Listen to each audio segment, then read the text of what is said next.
आनंद भाई की मैं कहानियाँ पढ़ता रहा हूँ इसके पहले भी। ये उपन्यास मैंने पहली बार इनका पढ़ा। मैं अपने आप को रोक नहीं पा रहा हूँ। अभी इनकी एक बहुत ही मार्मिक कहानी मैंने अभी अभी के हंस में मैंने पढ़ी, उम्मीद ज़्यादा। हमारे यहाँ जो स्वास्थ्य का जो सिस्टम है और जिस तरह से लोगों की लूट होती है स्वास्थ्य के माध्यम से, अस्पतालों के माध्यम से, निजी अस्पतालों के माध्यम से, बहुत ही मार्मिक कहानी और बहुत ही यथार्थवादी कहानी इन्होंने अभी लिखी है। अभी के हंस में वो छप करके आई है। उस कहानी को पढ़ करके मैं स्तब्ध हो गया बहुत देर तक, और लगा कि मानवता, मनुष्यता किस स्थिति में पहुंच चुकी है, मानवीय संबंध कहां पर आ गए।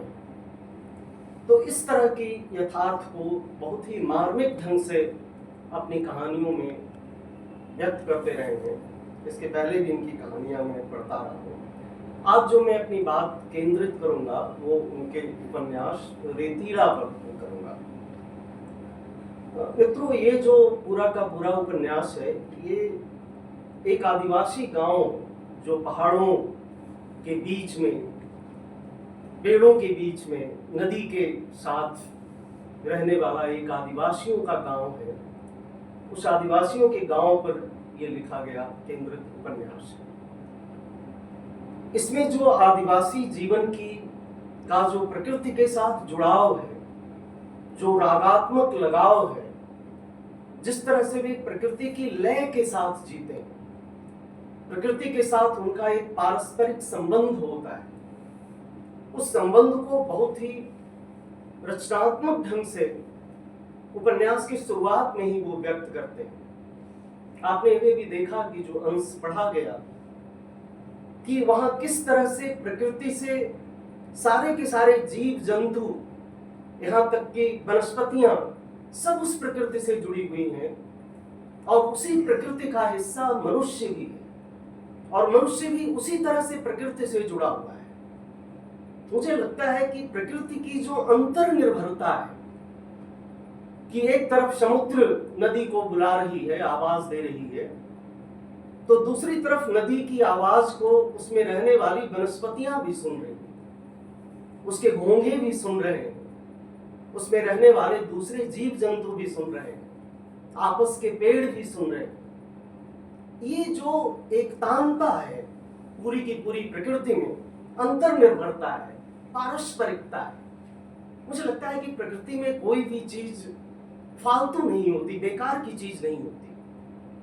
मुझे लगता है कि मनुष्य ही एक ऐसी चीज है जो प्रकृति का सबसे अंतिम उत्पाद है, लेकिन वही प्रकृति को विनष्ट करने की कोशिश करता है। बाकी संसार में कोई जीव जंतु ऐसा नहीं है जो प्रकृति को विनष्ट करने की कोशिश करे। मुझे लगता है कि ये पूरा का पूरा उपन्यास प्रकृति की अंतर्निर्भरता, पारस्परिकता, जीव जंतुओं का प्रकृति के साथ संबंध और मनुष्य के साथ जो उसकी रागात्मकता है, उस पर पूरा का पूरा ये केंद्रित उपन्यास, उससे उसकी शुरुआत होती है। जो आदिवासी जीवन है वो बहुत ही काव्यात्मक जीवन होता है।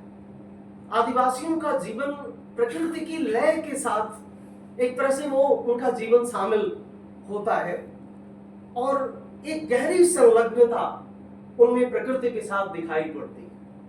इन विशिष्टताओं को उपन्यास के प्रारंभ में ही आनंद ने बहुत ही रचनात्मक ढंग से इन चीजों को उन्होंने रखा है।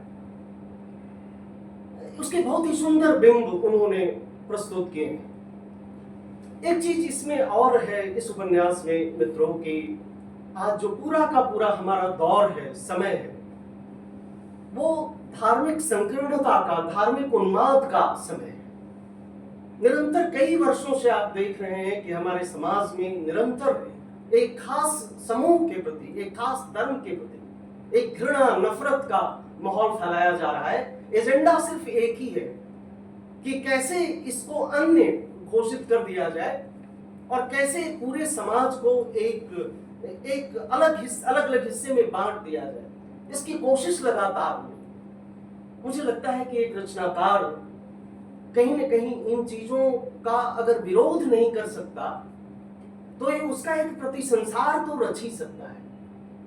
और इस उपन्यास में सबसे बड़ी बात मुझे लगी कि हमारे दौर में जो धार्मिक संकीर्णताएं हैं, धार्मिक उन्माद है, धर्म को लेकर के जो एक अजीब तरह का बहसीपन जो हमारे समाज में देखने को मिल रहा है, उसका बहुत ही एक रचनात्मक प्रतिसंसार उन्होंने रचने की कोशिश की। वो कहते हैं कि यह जो आदिवासियों का गांव है उसमें एक मंदिर है, एक छोटा सा मंदिर है, लेकिन उस मंदिर को उसी ने नहीं बनाया जो उस धर्म के लोग हैं। उस मंदिर के लिए चंदा उन्हीं लोगों ने नहीं दिया जो उस धर्म के लोग हैं। सब लोगों ने मिल करके, परिश्रम करके, मेहनत करके उस मंदिर को सब लोगों ने बनाया।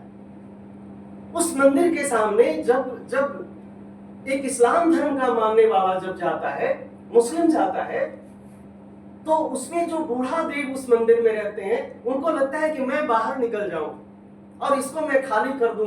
हमारे सामने जो दूसरा व्यक्ति जो आ रहा है, दूसरे धर्म का आ रहा है, मैं इसके लिए खाली कर दूं।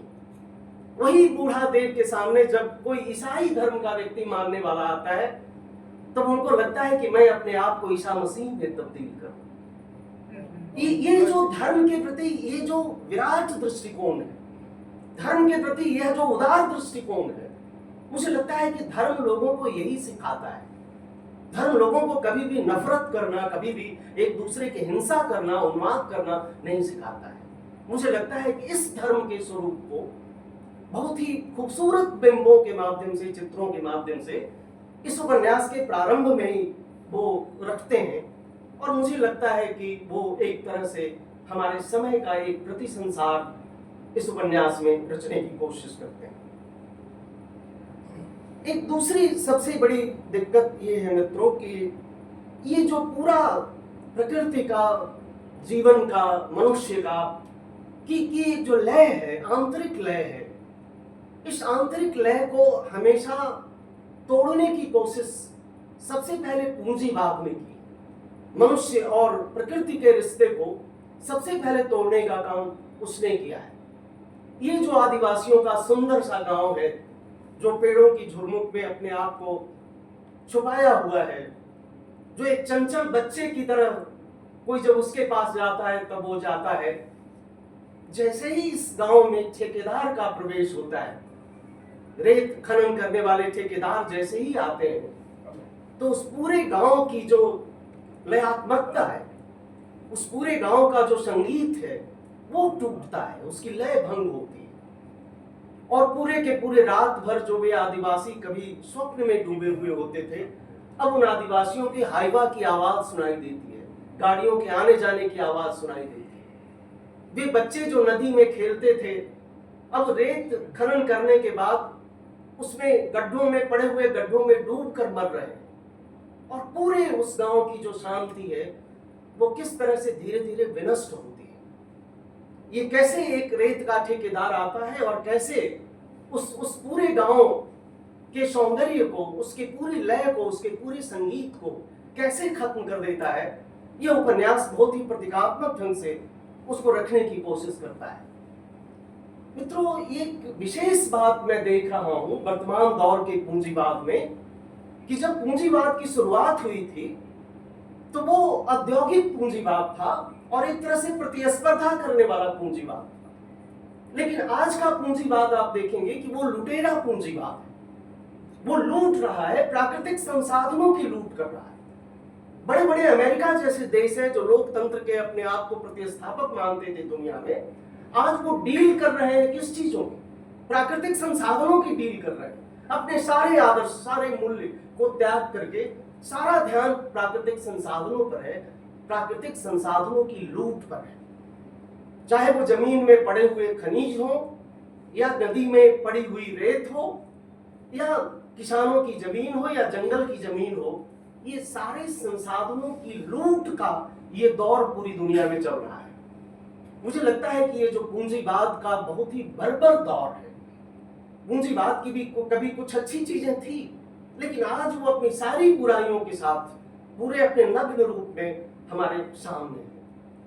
तो ये जो प्रकृति की लूट है, संसाधनों की लूट है, वो मनुष्य के और प्रकृति के जीवन के सौंदर्य को कैसे विनष्ट कर रहा है, एक नदी के माध्यम से वो सामने रखते हैं कि उस नदी की पूरी रेत को अब कैसे। और मुझे लगता है कि ये सिर्फ एक गांव की कहानी नहीं है। आप किसी भी सुदूर गांव में चले जाइए, जहां भी नदी है, क्योंकि बहुत ही आक्रामक ढंग से नगरों का, महानगरों का विकास हो रहा है और उसके लिए हमेशा रेत चाहिए और सारी की सारी नदियों से इसी तरह से रेत निकाले जा रहे हैं। कोई नियम, कोई कायदा, कोई कानून नहीं है और इसके लिए एक पूरा तंत्र विकसित होता है।